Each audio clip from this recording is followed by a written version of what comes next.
आप सबको एक बार फिर से जय यीशु की। आज यीशु मुर्दों में से जो जी उठा उसके बारे में हम बात कर रहे हैं। आप मेरे साथ देख सकते हैं पहला कुरिन्थियों 15 अध्याय उसकी 17 से 19 आयत तक। और वहां पे यूं लिखा है कि अगर यीशु मुर्दों में से जी ही नहीं उठा तो हमारा विश्वास बेकार है।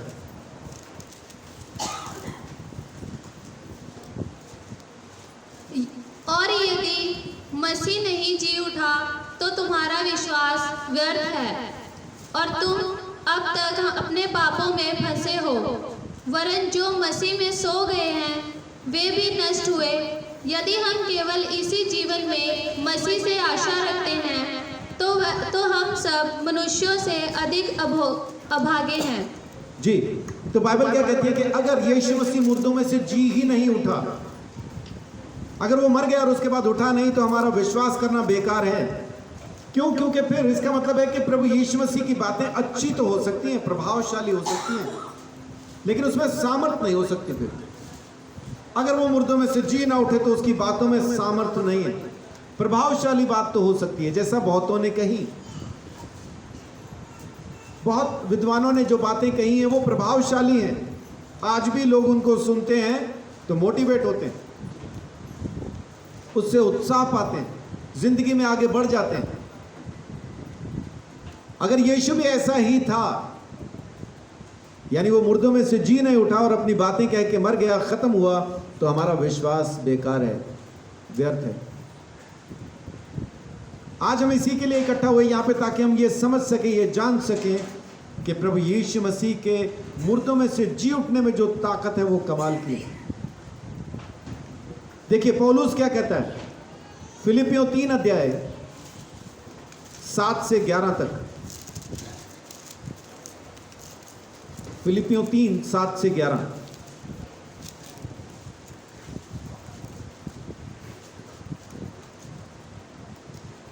परंतु जो बातें मेरे लाभ की थी उन्हीं को मैंने मसीह के कारण हानि समझ लिया है।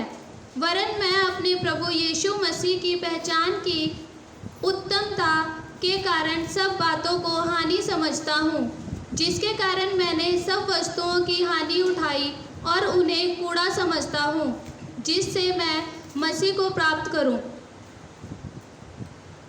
7 से 11 तक। और उसमें पाया जाऊं, ना कि अपनी उस धार्मिकता के साथ जो व्यवस्था से है, वरन उस धार्मिकता के साथ जो मसीह पर विश्वास करने के कारण है और परमेश्वर की ओर से विश्वास करने पर मिलती है जी, ताकि मैं उसको और उसके मृत्युंजय की सामर्थ को और उसके साथ दुखों में सहभागी होने के मर्म को जानूं जी, और उसके मृत्यु की समानता को प्राप्त करूं, कि मैं किसी भी रीति से मरे हुओं में से जी उठने के पद तक पहुंचूं।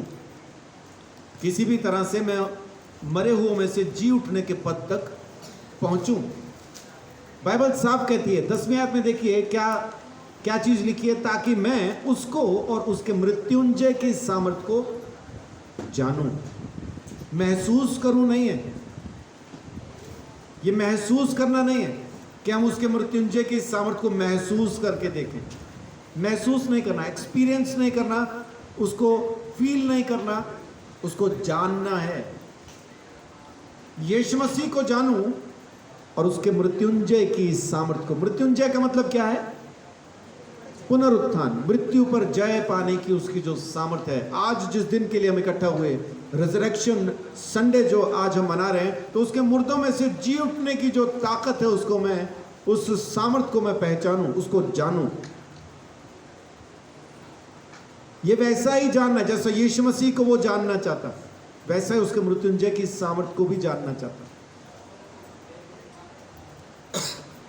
बहुत से लोग तो इस बात को खाली कहते हैं कि यीशु मुर्दों में से जी उठा, लेकिन उसकी सामर्थ को पहचान नहीं पाते, समझ नहीं पाते। देखिए पौलुस इस बात को कह रहे हैं कि मैं उसको जानना चाहता हूं। यिर्मयाह नबी भी इस बात को कहता है। यिर्मयाह 9 का 23-24 देखिए। यिर्मयाह 9 23-24। यहोवा यों कहता है, जी बुद्धिमान अपनी बुद्धि पर घमंड ना करे, न वीर अपनी वीरता पर, न धनी अपने धन पर घमंड करे। जी परंतु जो घमंड करे वह इसी बात पर घमंड करे कि वह मुझे जानता और समझता है कि मैं ही वह यहोवा हूँ जो पृथ्वी पर करुणा, न्याय और धर्म के काम करता है, आमीन। क्योंकि मैं इन्हीं बातों से प्रसन्न रहता हूँ। जी। अब यहाँ पे 3 बातें लिखी हैं। किस किस चीज पे घमंड ना करे? अपनी बुद्धि पे, अपनी सामर्थ्य पे, जो ताकत है उसके अंदर, और पैसे पे। इन्हीं 3 चीजों के लिए हम लोगों की प्रशंसा करते हैं। बुद्धि में क्या आता है? बुद्धि में सब कुछ आ जाता है। उसकी पढ़ाई लिखाई, उसका टैलेंट। कोई अगर साज बजाना जानता है तो बुद्धि की बात है, क्योंकि उसने अपनी बुद्धि से उसको सीखा है, टैलेंट है उसके अंदर। कोई गीत गाना,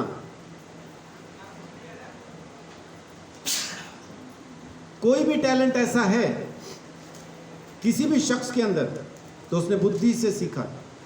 हम उसी की तारीफ करते हैं, अरे कमाल का गाता है, बहुत अच्छा डांस करता है, अरे कपड़े बड़े अच्छे सीखता है, ये कटिंग करा के देख एक बार। मतलब उसने जो कुछ सीखा है बुद्धि से सीखा है। बुद्धि की तारीफ करते हैं या फिर उसकी ताकत की तारीफ करते हैं या फिर उसके पैसे की तारीफ करते हैं। और परमेश्वर क्या कह रहा है? ये तीनों चीजें बेकार हैं। घमंड करने वाला ना बुद्धि पे घमंड करे, ना अपनी ताकत पे घमंड करे, और ना ही अपने धन पे घमंड करे। करना है घमंड तो इस बात पे करे कि वो मुझे जानता है। परमेश्वर को जानना बहुत जरूरी है। और देखिए, यीशु मसीह के बारे में भी लिखा है यूहन्ना 17:3 में कि यीशु मसीह को जानना ही अनंत जीवन है।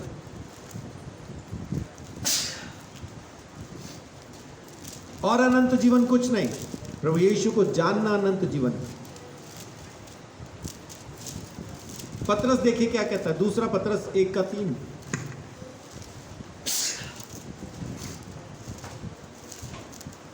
क्योंकि उसकी ईश्वरीय सामर्थ्य ने सब कुछ जो जीवन और भक्ति से संबंध रखता है हमें उसी की पहचान के द्वारा दिया है, जिसने हमें अपनी ही महिमा और सद्गुण के अनुसार बुलाया है। जी, तो जीवन के लिए सब कुछ हमें कैसे मिला?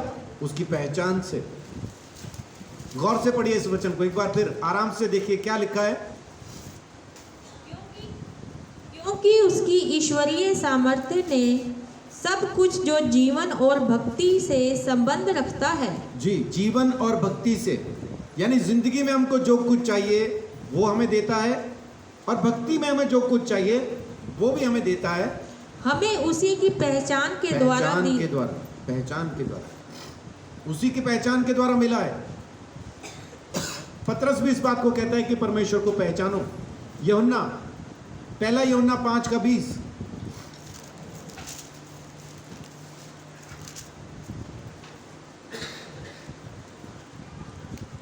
हम यह भी जानते हैं कि परमेश्वर का पुत्र आ गया है और उसने हमें समझ दी है कि हम उस सच्चे की पहचाने और हम उसमें जो सत्य है अर्थात उसके पुत्र यीशु मसीह में रहते हैं। सच्चा परमेश्वर और अनंत जीवन यही है। उसको पहचाने, सच्चा जीवन, अनंत जीवन यही है, यीशु मसीह को पहचानना। तो यिर्मयाह कह रहा है मुझे पहचानो, खुदा कहता है मुझे पहचानो। यिर्मयाह अपनी किताब में लिखता है कि यहोवा को जानो, उसी पे घमंड करो, किसी और चीज पे नहीं, पैसे पे नहीं, ताकत पे नहीं, बुद्धि पे नहीं। पतरस कहता है उसको जानो, क्योंकि जीवन से संबंधित चीजें वही देता है, भक्ति से संबंधित चीजें वही देता है, उसकी पहचान से हमें मिलती हैं। यूहन्ना कहता है उसको पहचानो, पौलुस कहता है मैं उसको जानना चाहता हूं। यीशु मसीह को और उसके मृत्युंजय की सामर्थ को मैं जानूं, ताकि किसी भी तरह से करके मैं उसके मर्म को पहचान के मुर्दों में से जी उठने के पद तक पहुंच जाऊं। अब पौलुस के हिसाब से उसकी सामर्थ कहां पे समझ में आती है? तकलीफों में, परेशानियों में, कमियों में, कमजोरियों में उसकी सामर्थ समझ में आती है।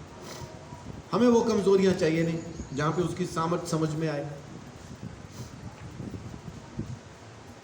किसी में ताकत है कब पता चलेगा? तभी तो पता चलेगा जब उसकी ताकत का इस्तेमाल होगा। और ताकत इस्तेमाल कब होगी? जब कोई चीज फंस जाएगी, अटक जाएगी या हो नहीं पा रही होगी, तब वो ताकत से करेगा तो हो जाएगी, फिर हम कहेंगे इसमें ताकत है। पौलुस भी यही कह रहा है कि तेरे मृत्युंजय की सामर्थ मुझे कमियों में, कमजोरियों में, तकलीफ में महसूस होती है। इसीलिए कहता है कि उसके दर्द के उस मर्म तक मैं पहुंच जाऊं, उसको समझ सकूं, उसको जान सकूं, यीशु मसीह को जान जाऊं और मृत्युंजय की सामर्थ को जान जाऊं, ताकि मैं किसी भी तरह से करके मरे हुए में से जी उठने के पद तक पहुंच जाऊं। जो लोग अभी यीशु मसीह को नहीं जानते, उनके लिए किसी आदमी का मर जाना अंत है, खत्म, मर गया, पूरा हो गया कहते हैं, गुजर गया, पूरा हो गया, खत्म हो गया, नहीं रहे, ऐसा शब्द जोड़ते हैं उनके साथ, है ना। वो क्या हुआ उनको? जी पूरे हो गए, खत्म हो गए, गुजर गए, नहीं रहे, चल बसे।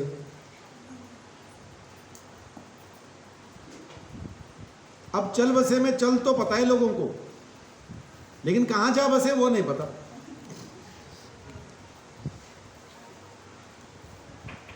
और अपनी तरफ से सबके नाम के आगे स्वर्गीय लगा दिया ताकि मरने वाला बुरा ना माने, है ना, स्वर्गीय। तो सबका यह फाइनल किया हुआ कि सब जितने भी यहां से गए सब स्वर्ग में चले गए। दुनिया जो यीशु मसीह को नहीं जानती, उनके लिए बंदा मर जाए तो उसकी जिंदगी का अंत है, लेकिन बाइबल कहती है कि मर जाने के बाद अंत नहीं है, शुरुआत है।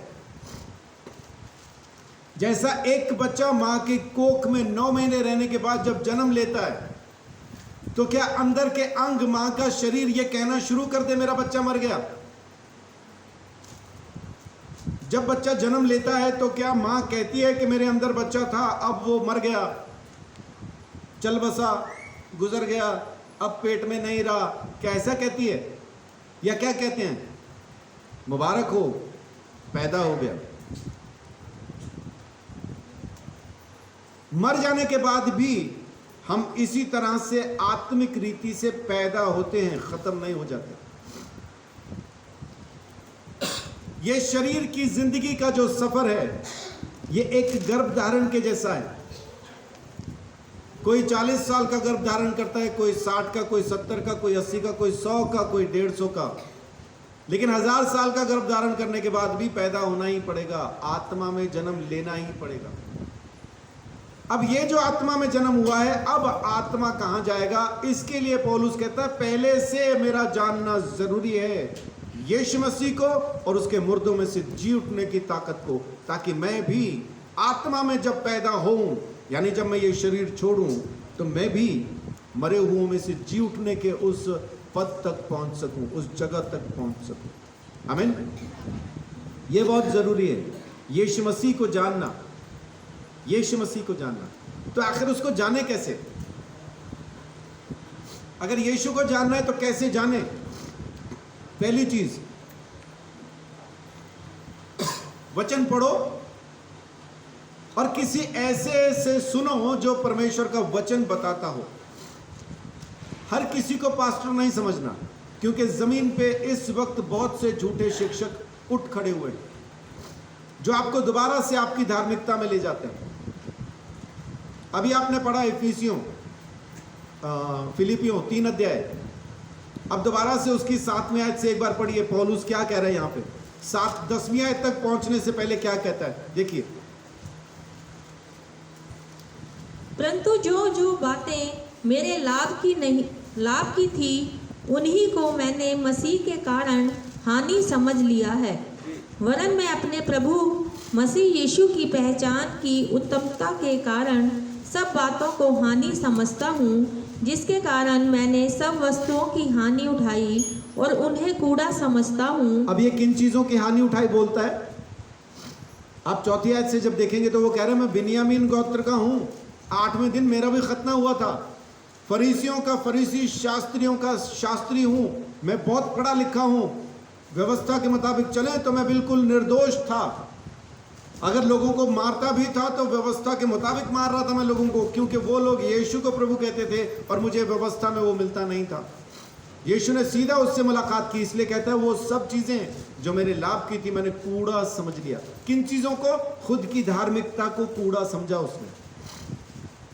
वो जो फरीसियों की सी धार्मिकता उसके अंदर थी, वो जो वचन का पूरा ज्ञान उसके अंदर था, वो जो वचन पे चलने का घमंड उसके अंदर था, आज्ञाओं को मानने का घमंड जो उसके अंदर था, उन सब बातों को उसने कूड़ा समझा। आज हम इन्हीं बातों की खोज में हैं। आज्ञा पे चलेंगे, ये करेंगे, वो करेंगे तो परमेश्वर प्रसन्न होगा। वो कह रहा वो सब चीजें मेरे लिए कूड़ा ठहरी। बढ़िए आगे। जिससे मैं मसीह को प्राप्त करूं और उसमें पाया जाऊं, ना कि अपनी उस धार्मिकता के साथ जो व्यवस्था से है। क्या बोल रहा है? मैं यीशु में पाया जाऊं इसलिए मैंने उन तमाम चीजों को कूड़ा समझा, ना कि अपनी उस धार्मिकता के मुताबिक मैं यीशु में पाया जाऊं जो व्यवस्था से है। पौलुस ने व्यवस्था से आने वाली धार्मिकता को कूड़ा समझा, इसलिए उसको यीशु मसीह को जानने की जरूरत है।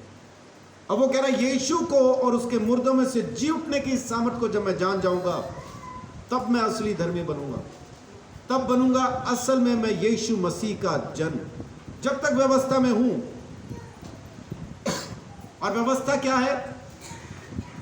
धर्म की हर वो किताब जिसके अधीन इंसान पैदा होता है। आप जिस भी खानदान में पैदा होते हैं उस खानदान में एक किताब होती है। मेरे खानदान में जो बच्चे पैदा हुए उनके खानदान में एक किताब है जिसका नाम है बाइबल।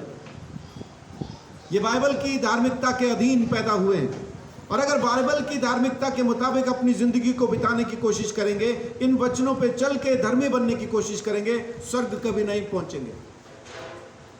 क्योंकि ये किताब धर्मी ठहराने के लिए नहीं, ये बताने के लिए है कि हम सब पापी, परमेश्वर ही है जो धर्मी है। हो सकता है किसी के खानदान में हिंदू रीति से पैदा हुआ तो हिंदू धर्मशास्त्र हो, सिख रीति से पैदा हुआ तो सिख धर्मशास्त्र हो, इस्लाम अगर मुस्लिम परिवार में पैदा हुआ तो मुस्लिम धर्मशास्त्र हो, लेकिन ये शास्त्र हमको धर्मी नहीं ठहराएंगे, पापी ठहराएंगे। हर एक शास्त्र कहता है झूठ बोलने वाला नरक जाएगा, बाइबल भी कहती है। तो जब हम न्याय के लिए खड़े होंगे और कहेंगे कि हमने तेरी व्यवस्था को पूरी तरह से माना, तो व्यवस्था कहेगी झूठ बोलने वाला नरक जाएगा। कोई एक शख्स मेरे को हाथ खड़ा करके बताए जिसने जिंदगी में कभी झूठ ना बोला हो। खड़ा नहीं करना, क्योंकि हाथ खड़ा करेंगे तो ये भी झूठ होगा।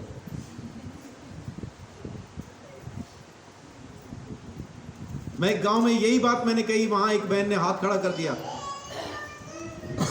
मैंने जिंदगी में कभी झूठ नहीं बोला, और अपने इधर ही इलाके की बात है।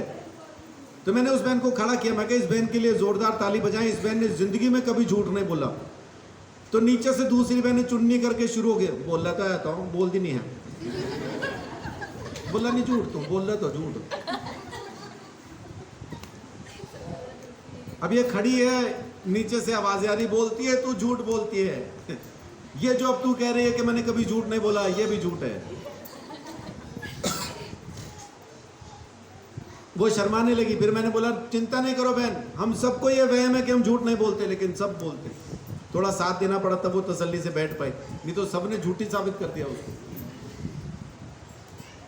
तो हर धर्म शास्त्र कहता है झूठ बोलने वाला नरक जाएगा, और सारी दुनिया झूठी है। बच्चों को कहते हैं ना परमेश्वर का रूप होते हैं, बचपन से झूठ बोलते हैं, बचपन से झूठ बोलते हैं। अविशा अब नूर सो रहा होता है, वो बेड पे सो रहा है, ये पानी कहीं दूसरी जगह पे गिराती है और मेरे पास आके कहेगी पापा अब नूर ने पानी गिरा दिया। ये कहां से सीखा उसने? उसको झूठ बोलना सिखाया नहीं है, सबके अंदर है। गाली देना कोई नहीं सीखता, झूठ बोलना कोई नहीं सीखता, चुगली करना कोई नहीं सीखता, जलन करना कोई नहीं सीखता। ये सब इंसान के अंदर ही है। इंसान अंदर से पापी है, बाहर कितना ही अच्छा धर्मी हो। आज हमने सफेद शर्ट पहना है, लेकिन अंदर से क्या रंग है वो तो खुदा जानता है। ये बाहर ही सफेद है, अंदर क्या है वो खुदा जानता है। तो बाहर से धर्मी दिख सकते हैं हम, साधु संत महात्मा दिख सकते हैं, असल में क्या है, ये धर्मशास्त्र फिर बताता है। तो ये धर्मशास्त्र हमको पापी ठहराने के लिए दिया गया, धर्मी बनने के लिए नहीं। पौलुस यही कह रहे, अभी आपने पढ़ा फिलिपियों 3 अध्याय में, कि उन तमाम बातों को मैंने कूड़ा समझा, क्योंकि मैं अपनी धार्मिकता के मुताबिक नहीं बल्कि उस धार्मिकता के मुताबिक जो यीशु मसीह को जानने से और उसके पुनरुत्थान की सामर्थ को जानने से मिलती है, उसको जान सकूं। तभी मैं धर्मी बन पाऊंगा और मरे हुए में से जी उठने के पद तक पहुंच पाऊंगा। यीशु मसीह को जानना बहुत जरूरी है। पहली चीज, कैसे जानेंगे उसको? वचन पढ़ें और उससे सीखें जो वचन से बात करता हो। झूठे शिक्षकों को पहचान लो। अगर आपके चर्च में, जिसमें मैं भी आता हूं, क्योंकि आप मेरे चर्च में है ना, यूट्यूब वाले भाई जो बहने हैं वो तो अपने अपने चर्च की बात समझ सकते हैं, लेकिन आप जो यहां पे बैठे हैं, अगर आपका पास्टर यानी मैं बाइबल के बाहर कोई शिक्षा दे रहा हूं, आपको पता चलता है कि ये बाइबल के बाहर है, एक बार आके मुझे बताओ आपकी ये बात बाइबल से मैच नहीं करती, लेकिन फिर भी मैं अड़ा रहूं, नहीं ऐसा ही है, तो दूसरा चर्च ढूंढ लो, दोबारा नहीं आना। झूठे शिक्षकों से सावधान। पास्टर है बोल के जुड़े नहीं रहना। हर कोई पास्टर नहीं है। एक बैग और एक बाइबल मिल जाने से पास्टर नहीं हो जाते। डिग्री मिल जाने से, BTH, MTH, MDiv हो जाने से कोई पास्टर नहीं होता है। परमेश्वर के वचन का अगर सच्चा प्रवक्ता, सच्चा शिक्षक है तो उसकी सुनो। ये पहली चीज है यीशु मसीह को जानने के लिए। जानेंगे कैसे? वचन के द्वारा, पढ़ के, सुन के। सुनना किससे? उससे जो बोलता वचन से हो, ऐसे ही नहीं। हर किसी के पास नहीं जाना, हर किसी से नहीं सुनना, क्योंकि हर किसी से सुनने लगेंगे तो दिक्कत हो जाएगी। और दूसरी चीज, उसके साथ रिश्ता बनाएं। खाली वचन पढ़ने और सुनने से नहीं होगा। यीशु मसीह के साथ रिश्ता बनाएं। विश्वास करें कि वो परमेश्वर का बेटा है। विश्वास करें इस बात का कि वो परमेश्वर का बेटा है। उसके साथ प्रार्थना में समय बिताएं और उसकी आज्ञाओं को माने। और आज्ञाओं को कब माने? तब जब आपको वो मानने के लिए सही ना लग रही हो। आज्ञाओं को कब मानना है? जब मानने के लिए वो ठीक ना लग रही हो। जैसे पहले से परिवार में कर्जा चल रहा है, पैसे की तंगी चल रही है, और ऊपर से पास्टर आके कहता है दशमांश दो, परमेश्वर कहता है। ऐसे टाइम पे ये आज्ञा समझ नहीं आती। ऐसे टाइम पे ये आज्ञा, क्योंकि पहले से ही कर्जा है, ऊपर से ये भी आ गए। सहदेव भाई मेरे पास पहली बार जब आए थे, मानव चौक पे रिक्शा चलाते थे। शिव भगवान, ये नाम है एक भाई का, शिव भगवान, वो उनको मेरे पास लाए थे। सहदेव भाई मेरे को खड़े ऐसा देख रहे, सामने हाथ जोड़ के खड़े। मैंने पूछा क्या हुआ? कह रहे बाबा पहली बार आए थे। और बाबा अंदर से निकले टी-शर्ट और ट्रैक में।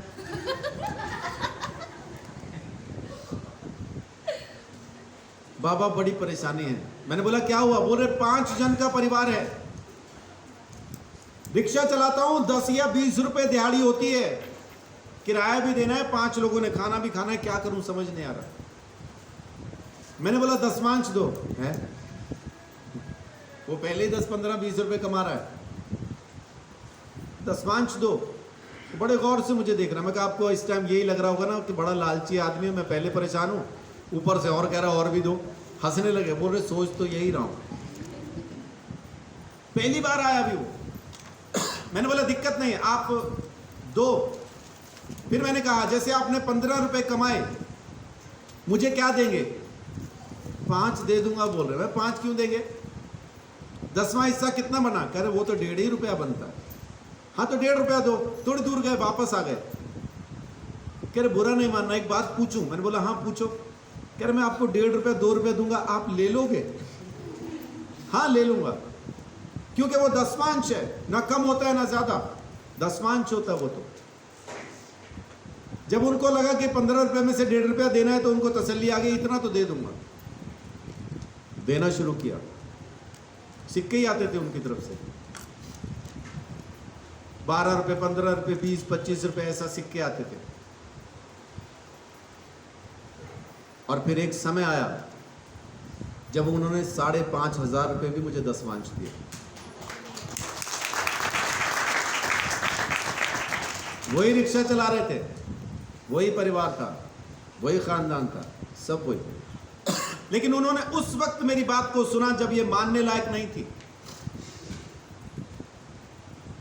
किसी लड़के का किसी लड़की के साथ चक्कर चल रहा,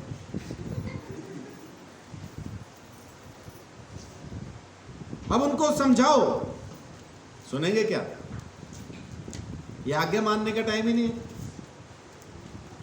जब आप आज्ञा न मानने वाली पोजीशन में हो, तब जब आप आज्ञा मानते हैं, तब आपको पता चलेगा उसके मृत्युंजय की सामर्थ क्या है, यीशु मसीह क्या है। विपरीत परिस्थितियों में आज्ञा मानना सीखिए, उस पर विश्वास करना सीखिए, तब आपको पता चलेगा। यह खाली सुनने और कहने की बात नहीं है, उसकी आज्ञा मानो, सुन लिया बस खत्म नहीं। जब आप विपरीत, यानी जब खुद आपका दुश्मन आपके सामने खड़े होकर आप पे झूठे इल्जाम लगा रहा है, उस वक्त माफ करो। बैठ के प्रार्थना में माफ नहीं करना, हालेलुया प्रभु दुश्मन माफ। उसके बाद अगले दिन वो लड़ाई कर रहा है, इधर आ करूं तेरे को साफ। विपरीत परिस्थितियों में आज्ञा मानना सीखिए, तब आपको पता चलेगा असल में कहानी क्या है। मूसा के आगे समुद्र, पीछे फिरौन की सेना, और परमेश्वर ने कहा लाठी उठा के खड़ा हो, इससे क्या होगा? उसने पूछा नहीं, परमेश्वर ने कहा लाठी उठा के खड़ा हो गया। उसको नहीं पता था कि परमेश्वर के दूत हवाएं चलाते हैं, और उस वक्त पूर्वी हवाएं जब चलते हैं खुश्क जमीन हो जाती है। पूरब से हवा चली, पूर्वाई तो आज भी चलती है। समुद्र दो हिस्से होते हैं क्या? आज नहीं होते, उसी दिन हुआ, क्योंकि परमेश्वर के दूत ने हवाई कुछ इस अंदाज में चलाई कि पानी को दो हिस्से कर दिया। वही कर सकता है। विपरीत परिस्थितियों में आज्ञा मानना सीखिए। 3 बातें यीशु मसीह को जानने के लिए, क्या? वचन पढ़ें, उससे सुने जो वचन से बोलता हो।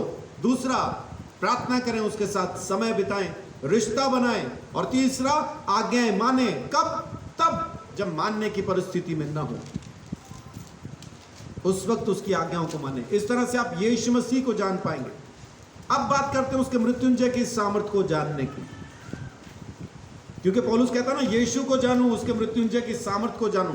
तो यीशु को जानने के लिए मैंने आपको 3 बातें बताई, कैसा जानूं। अब जानते हैं उसके मृत्युंजय की सामर्थ को, कि उसको कैसे जाने। क्या वो सामर्थ कोई शख्सियत है जिसको जानना जरूरी है? क्या वो कोई जिंदा चीज है जिसको जानना जरूरी है? या ताकत है? ताकत तो मापी जाती है ना, या महसूस की जाती है, ज्यादा है कम है। जिसमें ताकत है हम उसको जानते हैं। क्या ताकत को भी जानना जरूरी होता है? क्या मृत्युंजय की ताकत जिंदा कोई चीज है या बस ताकत है? हाँ जी, जिंदा है, शख्सियत है। यीशु मसीह ने क्या कहा? मैं कौन हूं? पुनरुत्थान मैं हूं। कब कहा? जब लाजर को जिंदा किया, उस वक्त कहा पुनरुत्थान मैं हूं, जीवन में हूं, पुनरुत्थान में। यानी इसका मतलब पुनरुत्थान की जो सामर्थ है वो कोई ताकत, कोई खाली एक सामर्थ नहीं है, शख्सियत है। उसको जानना जरूरी है, उसके साथ रहना जरूरी है, उसको प्रसन्न करना जरूरी है, ताकि वो हमारी जिंदगी में काम कर सके। आमीन। अब देखिए उसको कैसे जाने। इफिसियों का खत निकालिए, पहला अध्याय। इसमें पौलुस जो प्रार्थना कर रहा है ये भी उसके पैरेलल है। पैरेलल बोले तो साथ साथ चल रही है। अभी जो बात हमने देखी फिलिपियों के अंदर, इफिसियों में भी जो वो बात कह रहा है वो भी उसके पैरेलल, यानी उसके बराबर साथ साथ ही चल रही है। देखिए पहला अध्याय 18 और 20 आयत। अंजू बहन आपके पास माइक नहीं है ना? और तुम्हारे इसमें आवाज मन नहीं की आई। आंखें जी। ज्योतिर्मय हो कि तुम तुम्हारे जान मन की लो आंखें ज्योतिर्मय हो कि तुम जान लो जी। कि उसकी बुलाहट की आशा क्या है हाँ और पवित्र लोगों में उसकी मिरास की महिमा का धन कैसा है, हाँ जो उसने मसीह में किया कि उसको मरे हुओं में से जिलाकर स्वर्गीय स्थानों में अपनी दाहिनी ओर पढ़ दीजिए आगे 20। सब प्रकार की प्रधानता और अधिकार और सामर्थ और प्रभुता के और हर एक नाम के ऊपर जो ना केवल इस लोक में पर आने वाले लोक में भी लिया जाएगा बैठाया। आमीन। अब कहाँ पे बैठाया? अपने साथ सिंहासन पे। मैं तुम्हारे मन की आंखें और तुम्हारे मन की आंखें ज्योतिर्मय हो कि तुम जान लो कि उसकी बुलाहट की आशा क्या है और पवित्र लोगों में उसकी मिरास की महिमा का धन क्या है, जो उसने मसीह में किया और उसको मरे हुओं में से जिलाकर स्वर्गीय स्थानों में अपनी दाहिनी ओर बैठाया।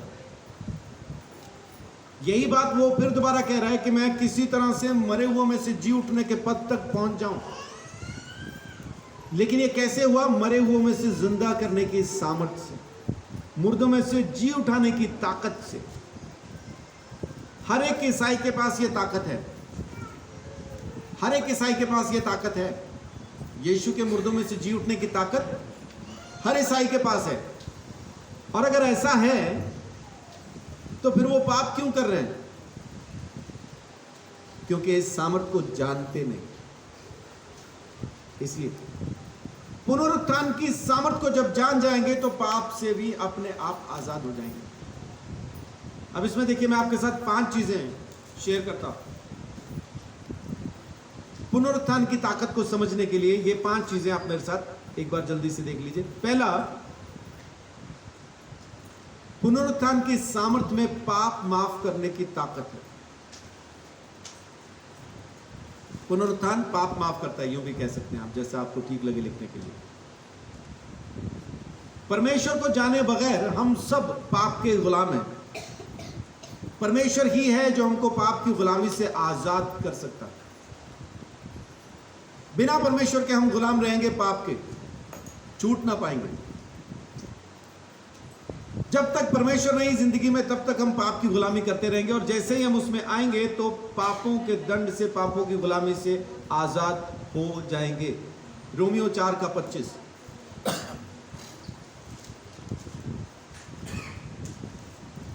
रोमियो 4:25।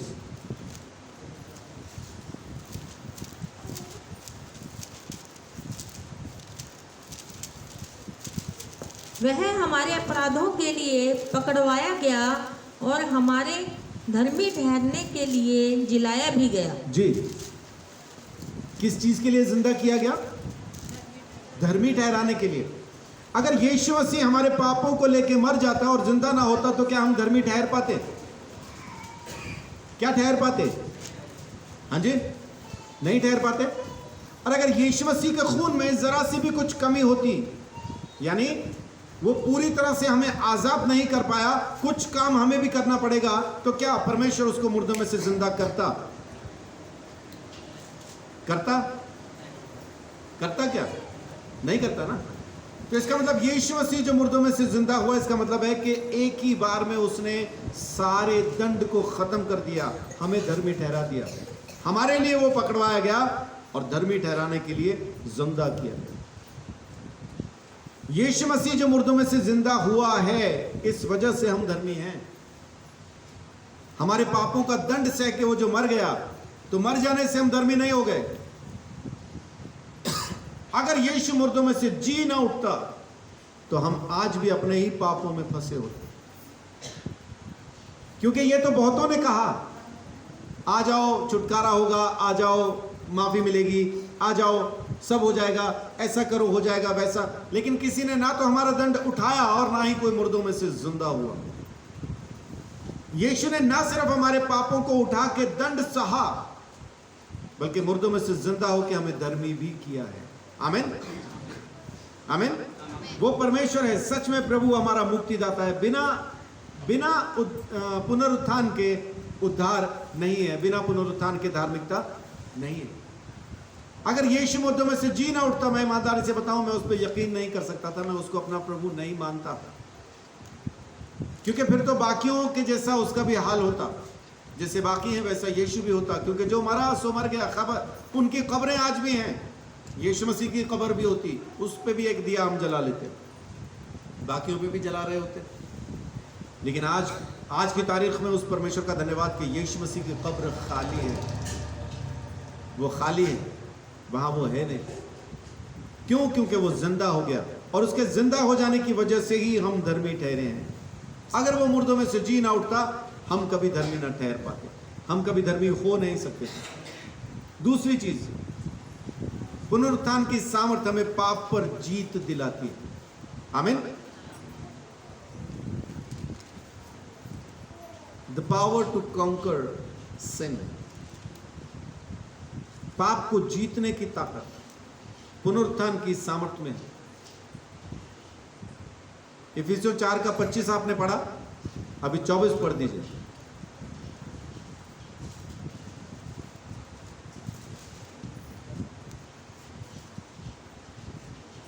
इफिसियों 4:24। हाँ जी, अच्छा रोमियो पढ़ा है, इफिसियों 4:24 पढ़ दीजिए। और नए मनुष्यत्व के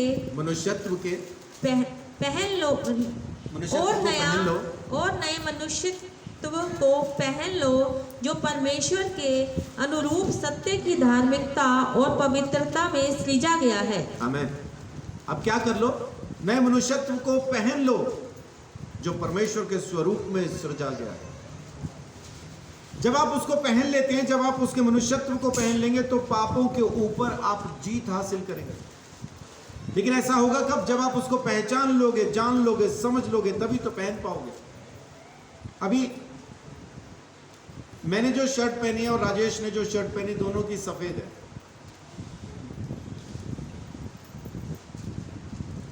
और एक दिन मैं कहूं राजेश को, राजेश मेरी भी कमीज सफेद है, तेरी भी सफेद है, चल तेरे वाली मैं पहन लेता हूं, मेरे वाली तू पहन के देख।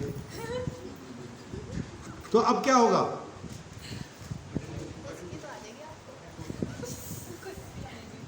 मैं तो उसमें झूलता फिरूंगा, मैं झूलता फिरूंगा, उसके बटन भी नहीं लगेंगे, पता नहीं पहन भी पाएगा कि नहीं, उसके आएगी नहीं। तो इसका मतलब है, जब हमें अपनी कमीज पहननी होती है तो कमीज को पहचान के, जांच के तब पहनते हैं, ये मुझे आएगी। बिना जाने कमीज को नहीं पहन सकते। लास्ट संडे जो पास्टर जी आए थे अपने पास, लुधियाना से जो पास्टर जी आए थे पिछली बार हमारे पास,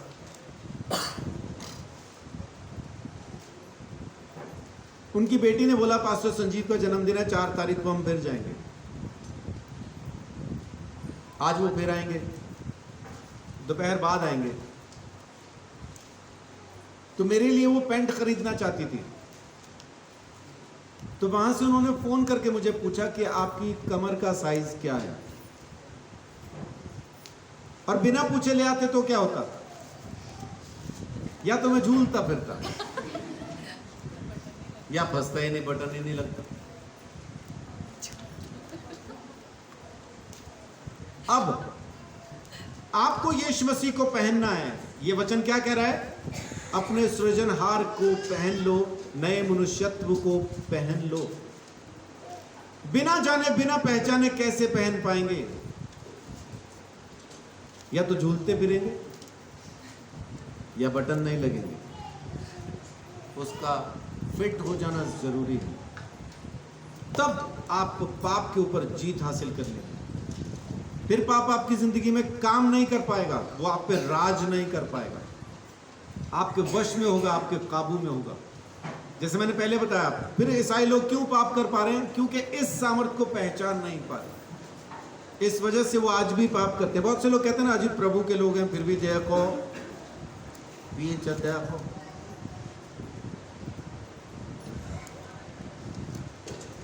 तो क्यों कर पा रहे हैं? क्योंकि इस सामर्थ को नहीं पहचानते। इसलिए और शैतान एक काम इस चीज में करता है कि वो हमारी आदतों को जानता है, और जो हमारी खराब आदतें हैं उनको फिर वो बढ़ावा देता है, उनको बढ़ावा देता है, और हम उसी में फंसे रहते हैं, उसी में उलझे रहते हैं। तीसरी बात, ये ताकत, ये सामर्थ हमें परमेश्वर का दूत बना देती है, परमेश्वर का दूत। दूसरा कुरिन्थियों 5 का 19-20, दूसरा कुरिन्थियों 5 का 19-20। अर्थात परमेश्वर ने मसीह में होकर अपने साथ संसार का मेल मिलाप कर लिया और उनके अपराधों का दोष उन पर नहीं लगाया, और उसने मेल मिलाप का वचन हमें सौंप दिया। इसीलिए हम मसीह के राजदूत हैं, मानो परमेश्वर हमारे द्वारा विनती कर रहा है। हम मसीह की ओर से निवेदन करते हैं कि परमेश्वर के साथ मेल मिलाप कर लो।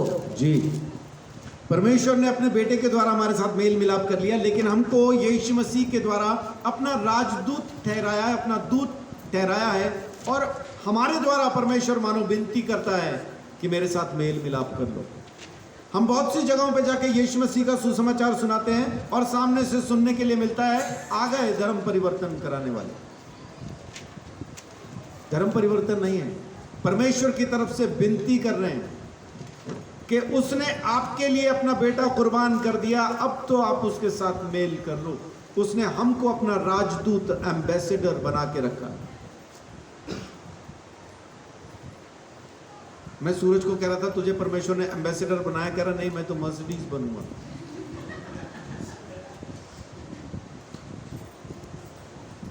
राजदूत बनाया उसने हमें, राजदूत। हम परमेश्वर के एम्बेसडर हैं। एम्बेसडर क्या होता है? हिंदुस्तान का एम्बेसडर अमेरिका में बैठा है। अमेरिका के अंदर जो एम्बेसी है, जहां पे वीजा लगते हैं, वहां पे वो हिंदुस्तान की तरफ से बैठा है। हिंदुस्तान में अगर कोई आना चाहे तो अगर वो उसको वीजा देगा तभी हिंदुस्तान आ पाएगा, वो मना कर दे तो हिंदुस्तान नहीं आ सकता। अमेरिका का एम्बेसडर दिल्ली में बैठा है, हम जाते हैं वहां पे वीजा लगवाने के लिए, वो इंटरव्यू लेते हैं, हमसे बात करते हैं। अगर हम उसको पास करें और एम्बेसडर के मन में आए तो वो हमको वीजा देता है, तब हम अमेरिका जाते हैं, नहीं तो नहीं जा सकते हैं। हम परमेश्वर के एम्बेसडर यहां पे हैं। आमीन। तो हम कहां का वीजा दे रहे हैं? परमेश्वर के घर का, उस स्वर्ग का। और हम मना कर दें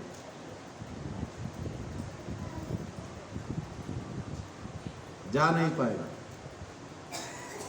इसीलिए मना नहीं करना। लुच्चा है, लफंगा है, गंदी है, खराब है नहीं कहना, क्योंकि आपके एक रिजेक्शन की वजह से वो सदा के लिए आग में चला जाएगा या चली जाएगी। मेरे सामने कितना ही बड़ा पापी क्यों ना आए, उसके बारे में कितनी ही खबर मुझे ना मिल जाए, मैं वीजा रिजेक्ट नहीं करता, मैं वीजा दे देता हूं। और जब वीजा दे देता हूं तो जिसने मुझे खबर पहुंचाई होती है वो कई दिन तक नाचता रहता, दिया क्यों, दिया क्यों।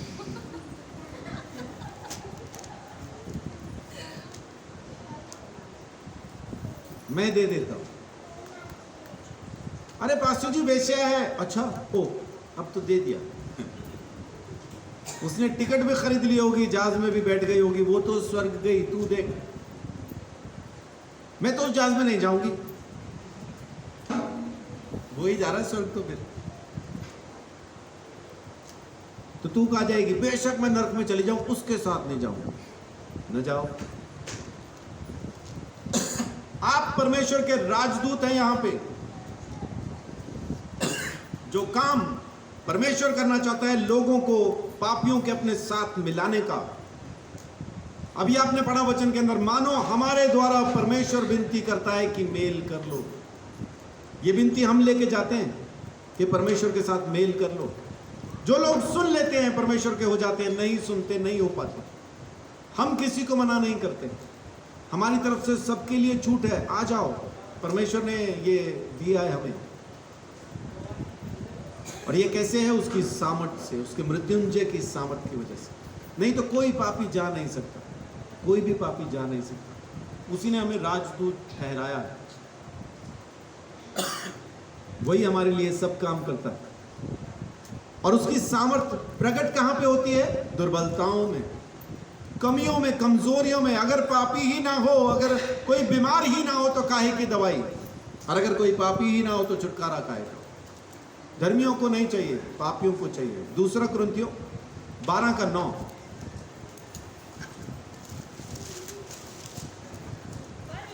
पर उसने मुझसे कहा, मेरा अनुग्रह तेरे लिए बहुत है, मेरा फजल तेरे लिए बहुत है, काफी है, क्योंकि मेरी सामर्थ्य निर्बलता में सिद्ध होती है। आमीन।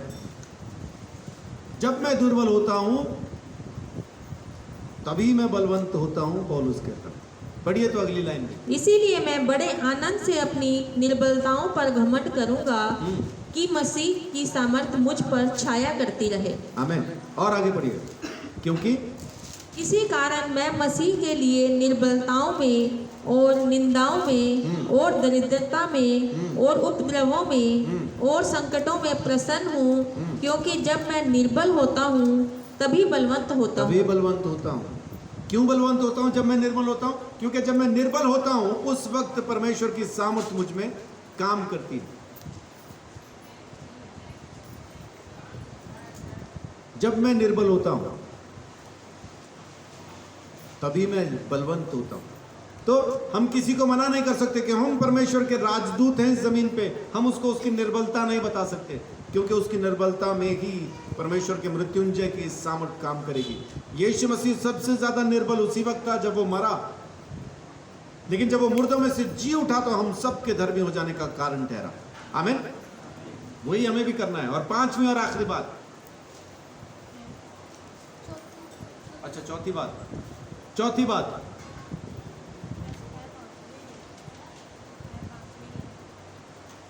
मृत्युंजय की सामर्थ यानी पुनरुत्थान की सामर्थ आपको यीशु मसीह के जैसा बनने में मदद करती है।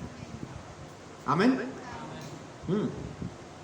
2 कुरिन्थियों 3:18, वहां पे लिखा है, अंश अंश करके हम बदलते जाते हैं, अंश अंश करके बदलते जाते हैं। 2 कुरिन्थियों 3:18। परंतु जब हम सब के उघाड़े चेहरों से प्रभु का प्रताप इस प्रकार प्रकट होता है, जिस प्रकार दर्पण में, तो प्रभु के द्वारा जो आत्मा है, हम उसी तेजस्वी रूप में अंश अंश करके बदलते जाते हैं। आमीन। अंश अंश करके बदलते जाएंगे, थोड़ा थोड़ा करके बदलते जाएंगे प्रभु यीशु मसीह के रूप में। आमीन। 5वीं और आखिरी बात, पुनरुत्थान की सामर्थ शैतान और उसके राज्य पर हमें सामर्थ देती है। आमीन।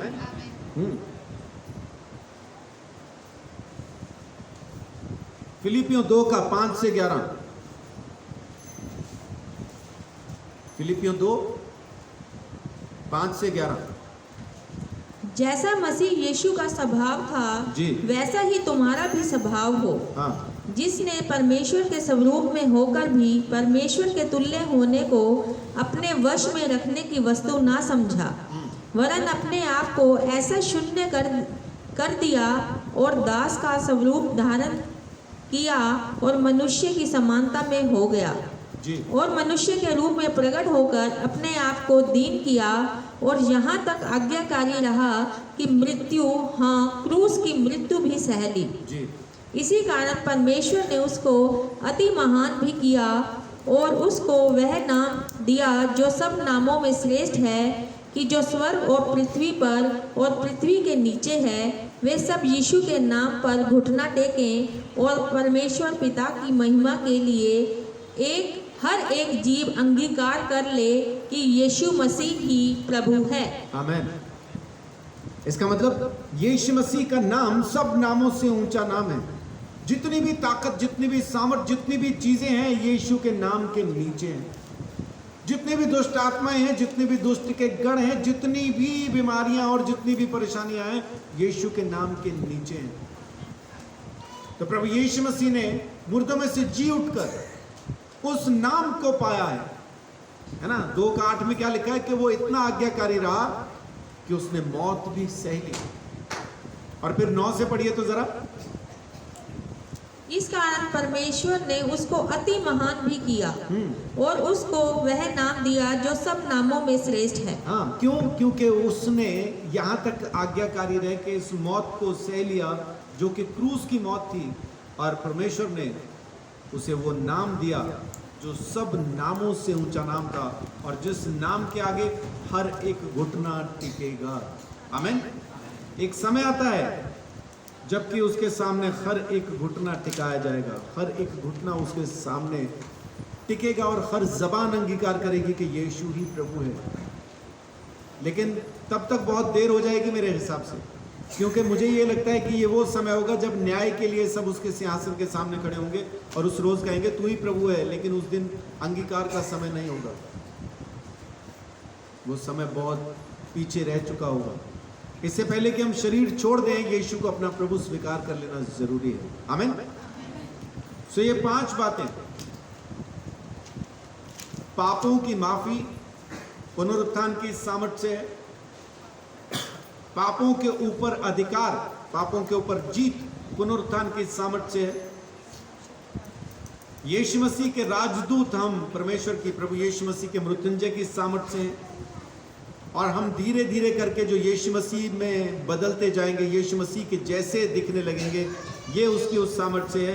और 5वीं बात, शैतान की सारी ताकत, उसकी सारी सामर्थ्य पे जो हमारा अधिकार है, उसके मुर्दों में से जी उठने की सामर्थ्य की वजह से।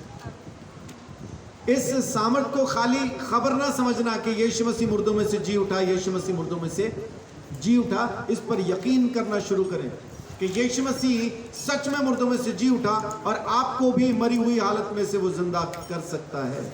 आमीन।